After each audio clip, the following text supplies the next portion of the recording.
2টা পেজ আমার Facebook suspend করে দিয়েছে। এটা আমি কিছুতেই মেনে নিতে পারতেছি না। কোথায় পোস্ট করব? আমার তো পেজই নেই। গত 1 মাস হলো আমার পেজটা সাসপেন্ড করে দিয়েছে ফেসবুক। আসসালামু আলাইকুম, সবাই কেমন আছেন? আশা করি সবাই ভালো আছেন। আমিও মোটামুটি ভালো আছি। সবাই বলতেছে আগের মতো কেন ভিডিও ছাড়ো না, তো কিভাবে ছাড়বো? আমার পেজটাই তো নষ্ট হয়ে গিয়েছে। কেউ হয়তো শত্রুপানা করে আমার পেজটা নষ্ট করে দিয়েছে। সেটা হচ্ছে কাছের মানুষই। কাছের মানুষ হয়ে যে এত বড় শত্রুপানা করবে কখনো ভাবিনি। আমি তো তার কখনো ক্ষতি করিনি, কিন্তু সে করেছে, ভালো করছে।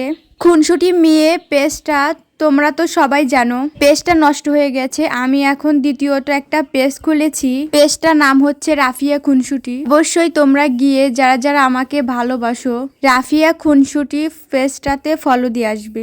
2 বছর লেগেছে আমার পেজটা দাঁড় করাতে, কিন্তু সে পেজটা যে এভাবে নষ্ট হয়ে যাবে কখনো ভাবতে পারিনি। আমার পেজটা যে রিয়েল ফেসবুক সেটা বুঝতেই পারতেছে না। আমার নামে ফেক পেজগুলোই দেখাচ্ছে রিয়েল, আর আমার রিয়েল পেজটাই দেখাচ্ছে ফেক।